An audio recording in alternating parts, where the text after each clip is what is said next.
Joining me tonight on Rich Politics is someone, in fact, he only lives down the road from me here, just in Brecon. He's the member for Brecon and Radnorshire, newly appointed to the Senedd in the last elections in May. Good friend and someone who has been very vocal against the establishment there in Cardiff Bay. He's pro-Brexit as well, which is always a good thing, I suppose. And he's against vaccine passports, as he's demonstrated not only through his debates and his speeches in the Senedd, but also his voting as well when he voted against it on the debate and the vote that happened on the 9th of November here, where it was pushed through a majority of 39.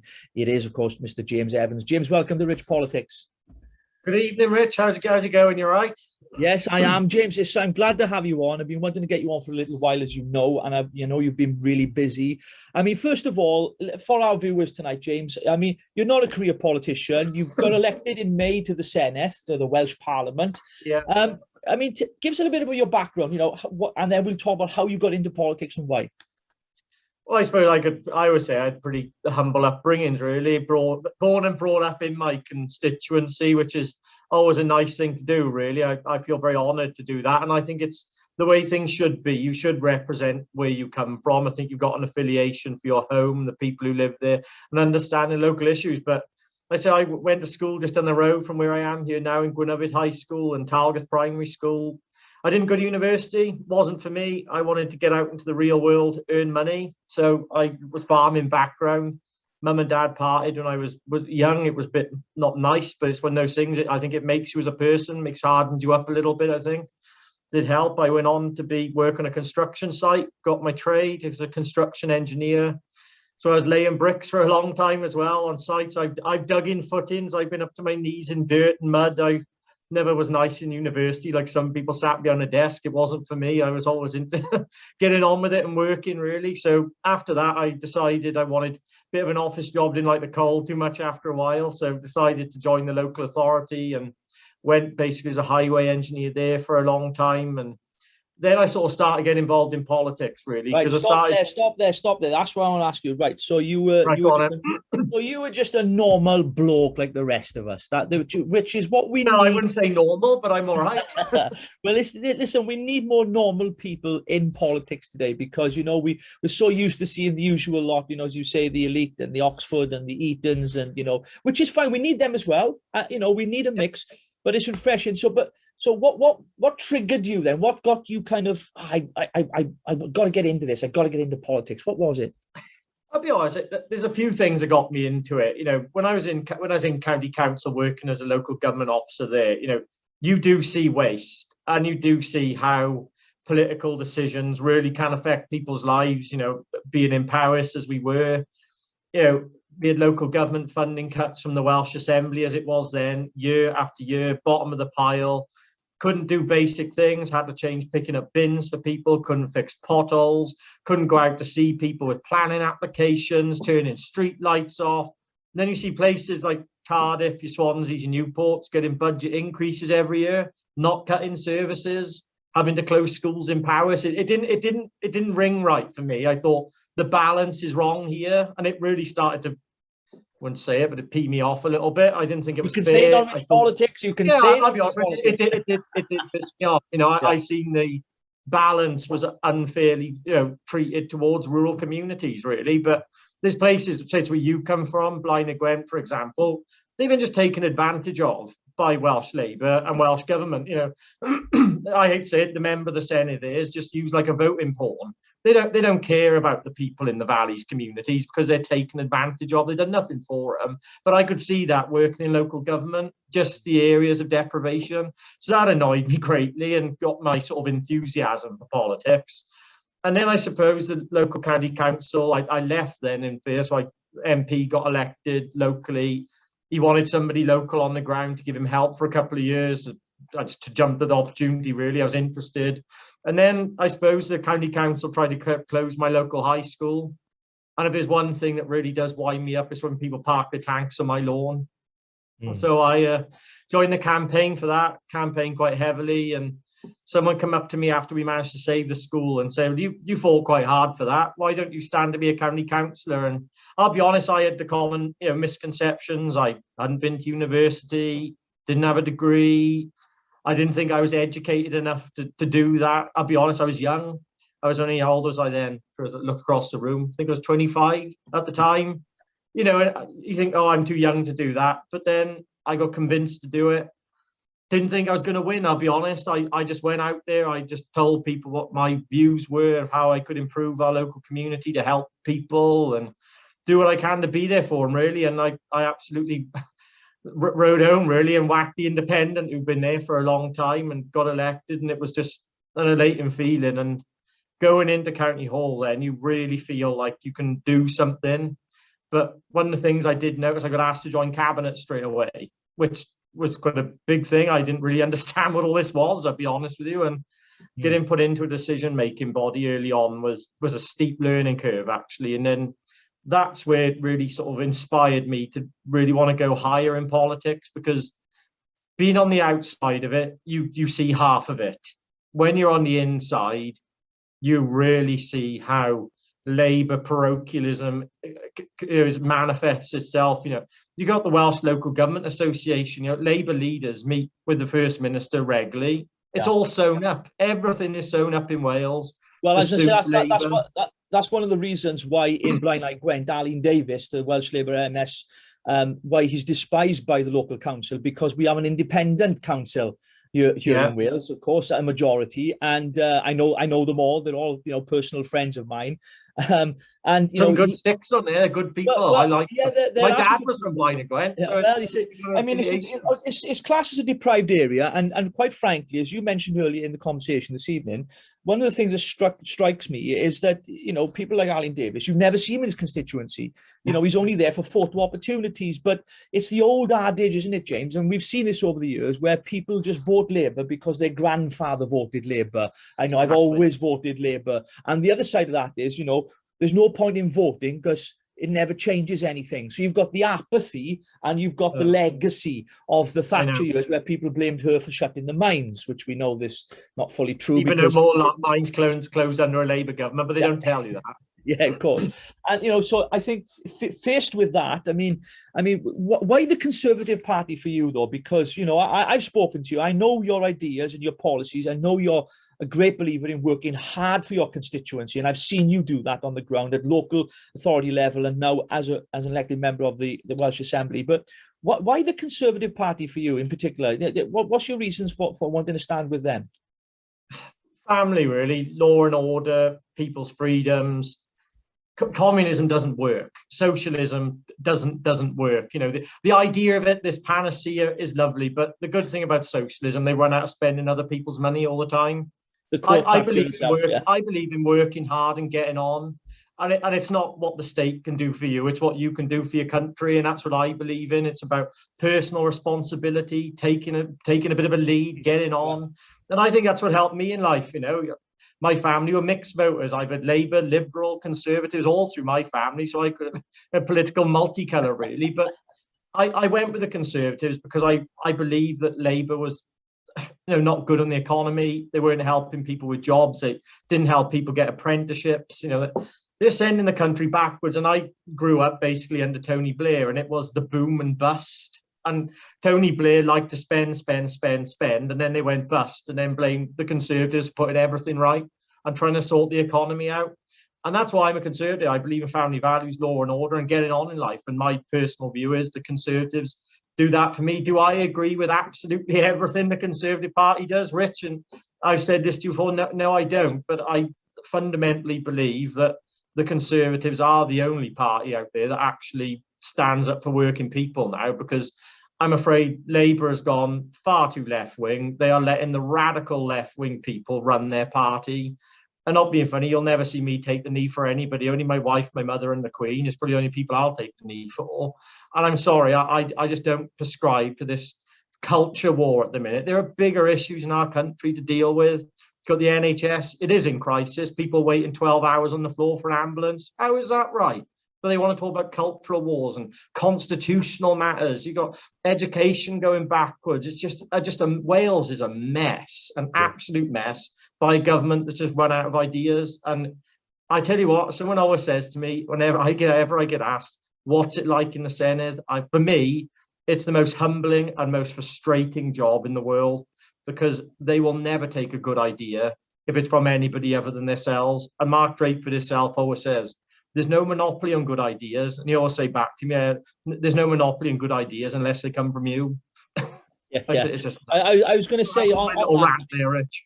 Yeah, I mean, no, it's good. I mean, what I was thinking there, I remember I was in a club a couple of months ago, speaking to who was a member of the Labour Party here locally in Blaenau Gwent, and he said to me, he said, Richard, boy, he said, you know, real Welsh accent, he says, look, boy, he says, honestly, now, if you'd stood with any other party, if you'd stood with the Labour Party, you would have been elected. And I suppose there's elements of truth in that, but being such a principled person as I am, even though people don't think I am, that some don't think I am, I could never ever contemplate the idea of standing as a Labour candidate, given, as you mentioned, you know, the cancel culture wars, the wokery, the socialism. I just couldn't do it based on principle. Let me take you back, enough of me. Let me take you back to the night of the election, right? Because I know those feelings. I stood in the 2019 general election against Labour here, Blaenau Gwent, and in the Welsh election against Labour here in May, or the Welsh elections. Take me back to that night, that count. Did you have any inclination that you were likely to win? Did you have any ideas? What were the feelings? What were you going through, James? All through the election, well, you know, Rich, you know, the way you understand politics. Kirsty Williams, who was the Liberal Democrat in Brecon and Radnorshire before, she had an 8,000 majority, and the chap who they selected, William Powell, was a good local councillor, been an MS before. It was all stacked against me, really. You know, that they played all the games in the book, you know, personal slander a bit in the community about me, you know, saying I was too young, considering Kirsty was the youngest member elected to the Senedd as a Liberal Democrat. But typical Lib Dem fashion, they like to forget that when it actually doesn't suit them. But no, going through the election, I'll be honest, I just kept my head down. I kept honest to myself. You know, my true principles in life, you work hard, you'll reap the rewards for it. And I didn't stop working hard from the day I was selected to the day I become the candidate. It was actually quite rough after the election. I think I had this big high and then collapsed. But it's just an amazing feeling. But I can remember everybody in the campaign saying, it's going really well, it's going really well. And the one moment I actually let myself get away a little bit was we was down in Gwernyfed. And you wouldn't say that's Tory heartland down there, but I'll be honest, I got the mantra that I'm a normal person, I'll go anywhere. I'm not frightened to go into Labour heartlands to talk to people, to try and convince them not to vote Labour because they're not the party that they were 20, 30 years ago. They're a very different animal now. And almost every door we were knocking, it was, we're with you this time. We're with you, the young man. You know, we had enough of the Lib Dems, enough of Labour. And it was just weird. It was a surreal feeling that a Labour heartland seat was voting for me, but I wouldn't say it was directly for the party. It seemed that they were voting for me as the individual. And that day I did think, could this happen? And then obviously I did a couple of telephone calls after, a bit of telephone canvassing. They weren't voting for me, so I think that ended that night. But it was just, you know, it's like which one you get. You never quite certain what's going to happen. Let me go to. I mean, I know. It's great. This is because, you know, it's nice to have a conversation like this with somebody who's been elected. I mean, let's go to the count night, right? Because I remember, like, at one stage of the count night when I was in Ebbw when they were doing it, you know, my pile of papers, and I had my kind of people out there counting. I mean, they were going up and up, and I was thinking, God, we got a good chance of winning this, you know, until the other buckets start coming in. And then, I mean, were you watching that whole process? Did you have an idea, or did you go later? I'll be honest, I went later because I probably would have been the most nervous wreck in the world. I'll tell you, election day for me, because it was the day after, which I wanted it all done and dusted, 10 o'clock that night. Let's get the votes counted. But we didn't do that in Powys as everybody else did the day after. And I think I went on 4 bike rides. I think I went for a run twice.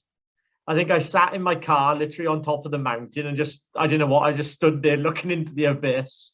And I went for all these emotions of, have I won? Have I not won? Is it? Then I was trying to prepare myself for losing, because no one in my team was letting me know what was going on, because they know I'm a bit of a panicker. Someone who was in my team just pulled the biggest face ever, because that same person actually rang me then and said to me, "How's it?" I said, "How's it going?" And she said, "Get your suit on, you've won." I didn't believe her to start with, so I had to ring somebody else and ask them, "How's it going?" They said, "It looks very good. You think you've won?" And I rang somebody else and they said, sake, stop ringing. Because you've won, just go and have a glass of champagne or something, get your suit on and get up here. But I'll be honest with you, Richard, I didn't believe I'd won until I got there, and the actual declaration had happened. Because you know, it's like you sit there and you look at the opposition pile. I'm a pessimist anyway. Well, actually, I don't know what it's like because I've never won an election. Well, I don't know. You know, it's like being there. It's like being there. Yeah. And I'll be honest, you look at the opposition piles and you see them going up, and you're thinking, oh, this is close enough. But you know, Matt McKinnon, who was up there the same time, and Kate, and I kept saying, look, he's got more votes than me. And they said, yeah, but they put 10 piles of yours already up the back. Yeah. And I was like, oh, right, okay. All right, James. So let's move it on then. So you get elected, you get, you go in, you swear your oath or declaration in the Senedd there. Yeah. I mean, it must have been a huge culture shock and change for you. I know you'd served on local authorities and governing bodies with different things before, but it must have been a bit of a culture shock, coming from your background, and all of a sudden you're thrown into a parliament, in the Welsh Parliament. I mean, this is big. I mean, what were your expectations? What happened when what did you think of it all? When I first got there, I actually, the day I got sworn in, and I swore my allegiance to the Queen, as we all do, and God save her, and hope she gets better soon. But it was weird. It was when I walked out of the chamber. I think that's the only time I think I've got emotional in about 10 or 15 years. Because I suddenly looked at my wife, Rachel, and I said, I've actually done this, haven't I? And she went, yeah. And I just all hit me there. But it's a bit, you see your office and you know you're going to work, and it's very different. I'd always been used to in a position of making a change and actually as a decision maker. And it's very different knowing you were going to be on the back benches in a way and in opposition. And I say not even on the front bench. I didn't think I'd be on the front bench of the Conservative group. So well and truly a backbencher. And you start to understand process, how Parliament works. Because I thought I had a good knowledge and understanding. And over issues, I think I'm a bit fortunate in other ways that some of my colleagues who've never been in local government won't understand how certain issues work. But the process and procedure is a nightmare. You get there, it's sort of, how do you respond to this? How do you speak on that? And that's when you really do notice how parochial the government are and how tribal Welsh Labour are. And I'll be honest, I thought I was going to be treated a bit like the village idiot, I'll be honest, because I'm outspoken. I didn't go to university, and I think a lot of them probably thought from certain parties there that who's this uneducated lad from Brecon and Radnorshire who's a bit of a farmer, a bit of a builder, what's he know about the world? And I always felt that, and personally, I've got to show and try harder because I want to prove these people wrong. We've talked about you as a person. We've talked about the process. Let's talk about the politics now then, James. Let's talk about the hard stuff now. Yeah, well, I have watched you many times in debates, and I think it'd be fair to say you're not a fan of Welsh Labour, are you?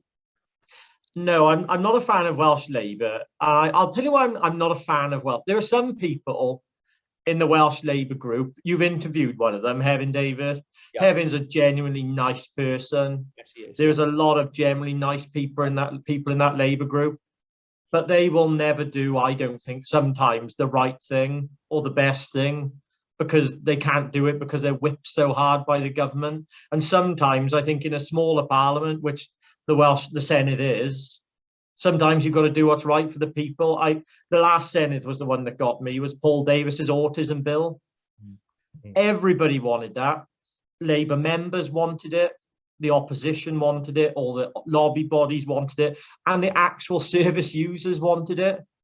And because it came from a Conservative, Welsh Labour just crashed it.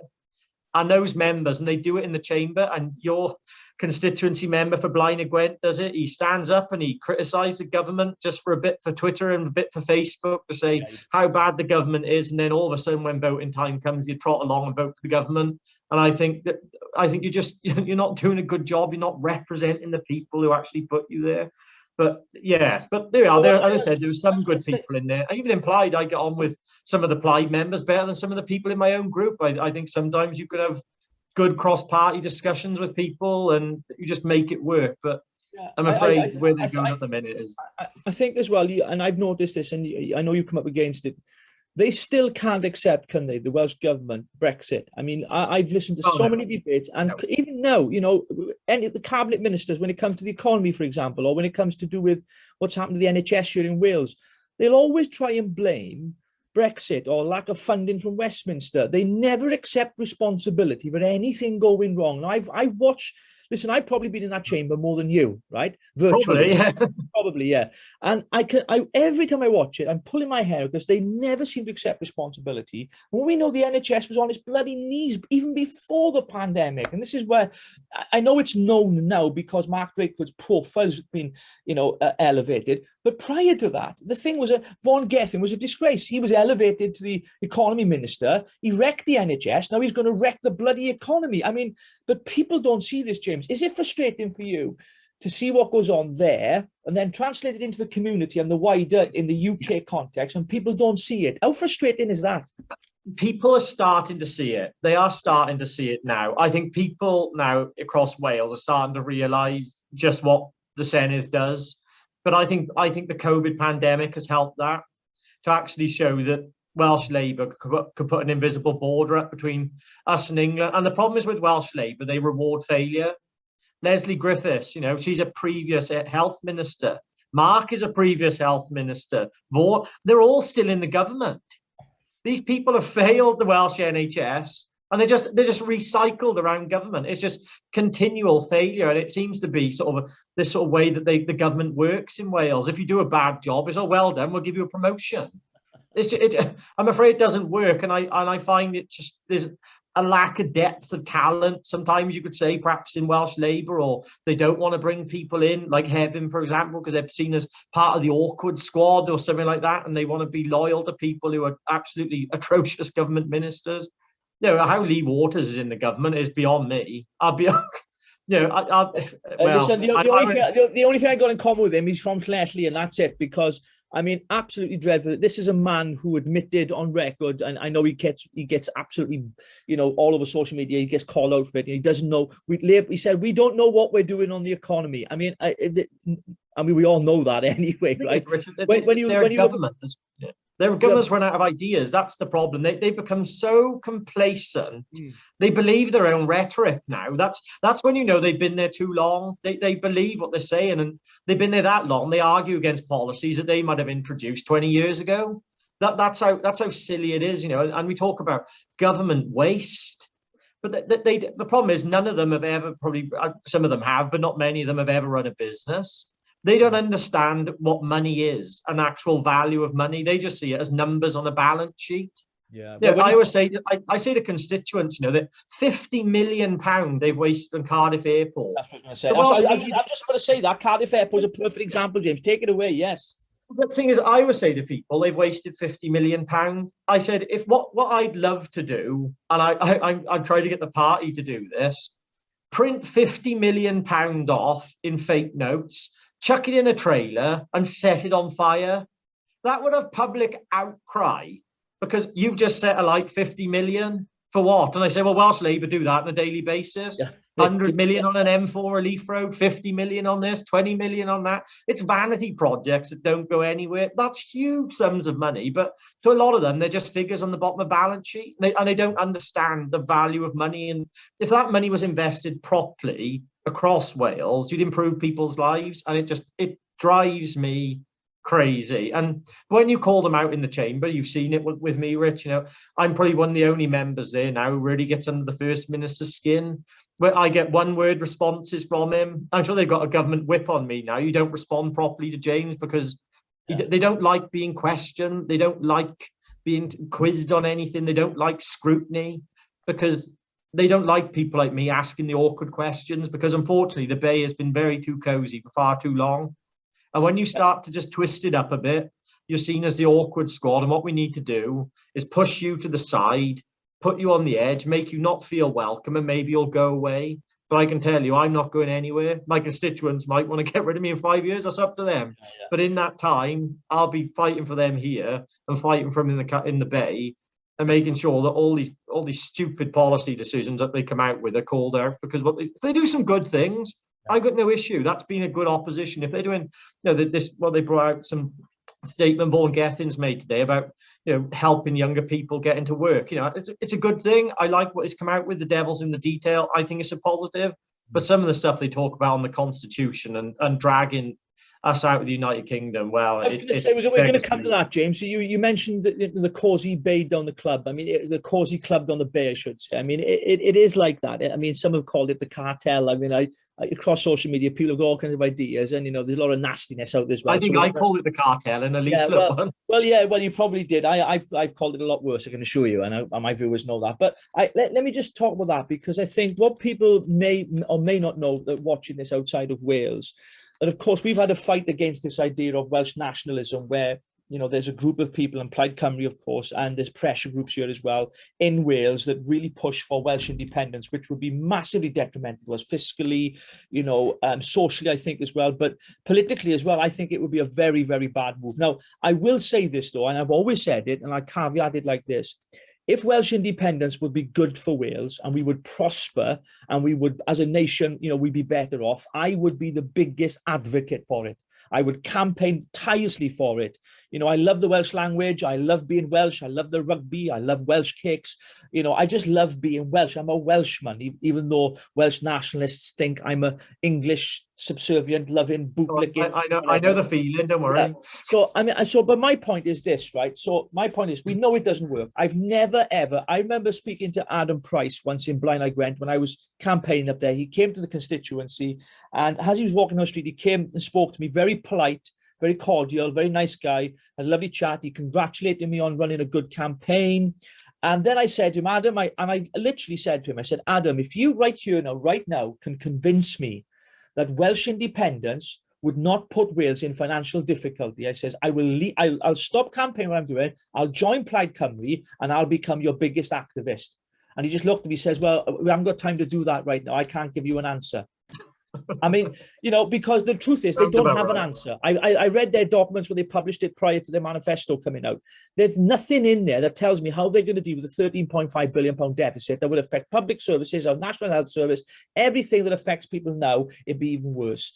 But the bigger worry I have is this. The Mark Drakeford now, it seems, though, and we're going to come to this in a moment, over the vaccine passport vote that happened on the 9th, Plaid Cymru in a previous vote voted against it. And we know there was a technical issue. We're not going to talk about Gareth Davies tonight.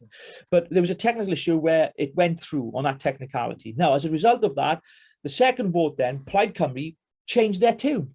All of a sudden, they've gone from voting against something then to voting in favour of it. And I believe it's because, and many of us will know this, is because of this soft coalition that they have together with the Labour Party, because they're in bed together. They have been for years, we know that. But this is happening more and more now. And the conversation around Welsh independence, Welsh Labour have been forced to have that now, aren't they? They are. And you see that in the chamber. And they've got this Constitution Commission being set up now, which ironically is being chaired by Rowan Williams, which is fine. I don't know what he's got to do with politics, but that's fine. But also Laura McAllister, who happened to run for Plaid Cymru a couple of in the general election, and I automatically feel, and I said this in the chamber, that I don't know how that commission can be politically impartial when one of its chairs is a previous person who supports Welsh independence. But I said this, and I said this to the Secretary of State for Wales.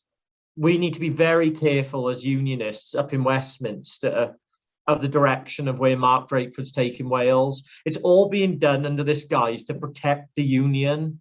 But this deal he's being done with Plaid, you see it with that Constitution Commission. They want to put independence on the table. They want to talk about it because Labour need to try and convince Plaid voters to vote Labour. And that is what they're trying to do. And I said this to Simon Hart. I said, Wales could go out of the United Kingdom before Scotland on a technicality. It would happen. All of a sudden, there'd be some vote in the Senedd.